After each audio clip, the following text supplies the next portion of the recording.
Now football is a pleasant game, played in the sun, played in the rain, and the team that gets me excited, Manchester United, Manchester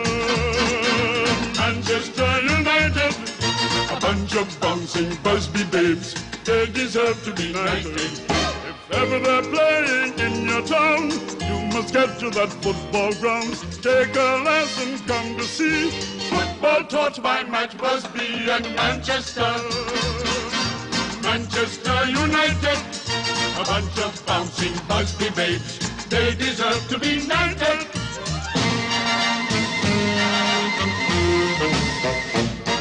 If ever they're playing in your town, get yourself to that football ground, take a lesson, come to see Wizardry by Matt Busby and Manchester United, a bunch of bouncing Busby babes, they deserve to be knighted. They are the Busby babes from Lancashire, known as Manchester United, Manchester United, Manchester United, Manchester United.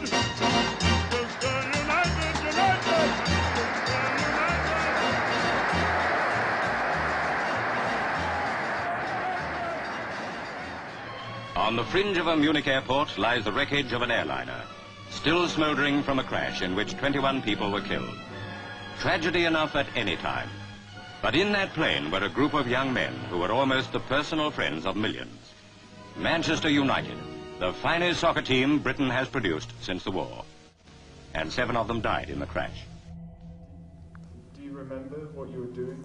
Oh, absolutely I do, yeah. I was, used to love playing football as well. I was never any good, but I used to enjoy it. And so I got home from school and walked in, and my mum said, there's been a plane crash and the United team were in it. And even now it seems unreal hearing the words. It was sickening, and it was sickening to every Manchester United supporter eventually when we got to know days and days after who was injured, who had been killed. Manchester, from the moment the news came through, was a city in mourning. Newspapers sold as fast as they could be printed. It was as though every family in a city of 750,000 people had suffered a personal loss, and so indeed they had. At Old Trafford, the saddest football ground in the world, the flags flew at half-mast. And on hundreds of other football grounds, other flags were being dipped in sympathy. For this disaster is perhaps the most tragic single blow British sport has ever suffered.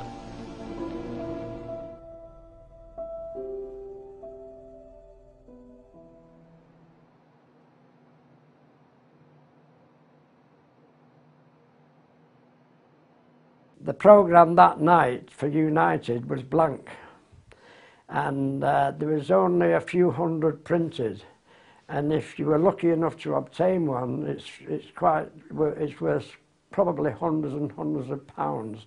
How many were printed, I don't know, but the programme did not contain one Manchester United name, because you couldn't name the team on the morning of the match even. You couldn't name the team. And the 60,000 crowd at Old Trafford, who came prepared to make all the allowances in the world, can hardly believe their eyes. Scratch team or no, this is straight out of the Busby mould. And make no mistake about it, Sheffield are fighting as hard as they know how. Brennan takes the corner, and it's in! His first goal was direct from a corner. The luck was with you, Manchester United, on that night. Apart from the luck, you could not envisage them being beat. It was impossible to beat them. It was impossible for the crowd not to win. It was fantastic. As a football match and as a football winner, that's probably the greatest emotional game I've ever seen. People cried throughout the game, cried when they scored, cheered when they scored. It was really, really fantastic, and there was over 63,000 there, I think, at the game. But when they went to Wembley, we got beat by Bolton 2-1, and we all became hateful of Bolton, because Bolton's 2 goals, or the goal that won it for Bolton, was a foul that not Loftus scored when he bundled the goalkeeper into the back of the nets.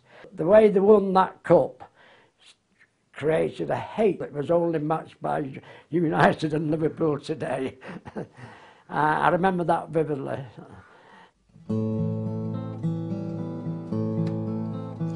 One cold and bitter Thursday in Munich, Germany, 8 great football stalwarts conceded victory.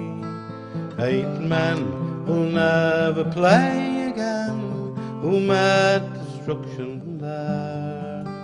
Oh, the pride of English football, the flowers of Manchester. MacBusby's lands were flying home. Now we go into our minute of silent tribute to memory of the 23 people who lost their lives in the Munich air crash.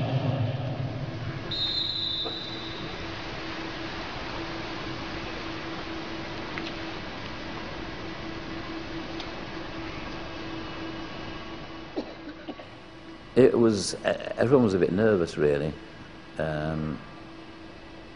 Desperately didn't want the silence disrupting.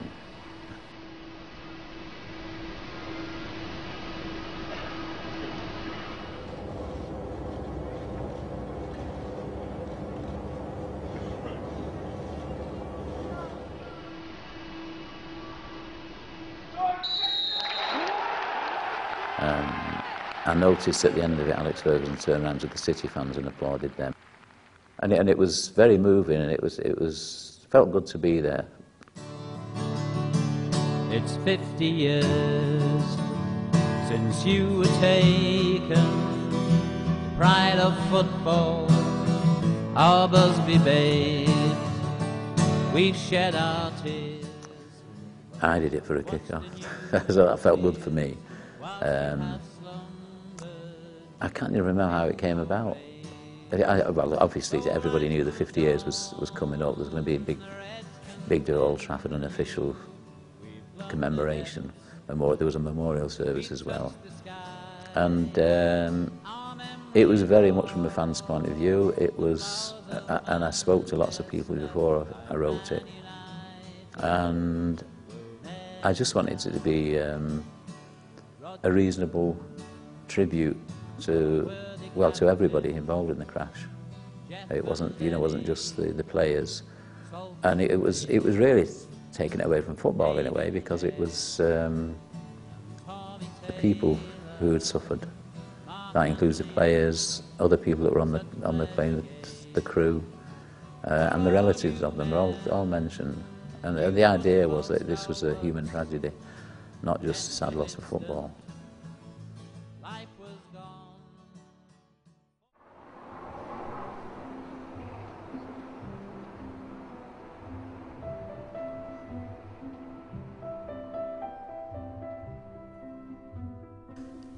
I put in a song, you are the strength and inspiration for those who play your roles today, and I believe that. Matt Busby always wanted to play very attractive football, attacking football. His philosophy was, if they score 3, we'll have to score 4. And that's the United way, really. And it's continuing now. I think the average age of the first team this season was about 22 or something, which is pretty good when you've got an old geezer like Ryan Giggs there, so that would have shot it up just his age, you know. Gets past Vieira, past Dixon, who comes back at him. It's a wonderful run from Giggs! Sensational goal from Ryan Giggs in the second period. But yeah, I think that's it really. It's attractive football played by young, enthusiastic, skillful footballers.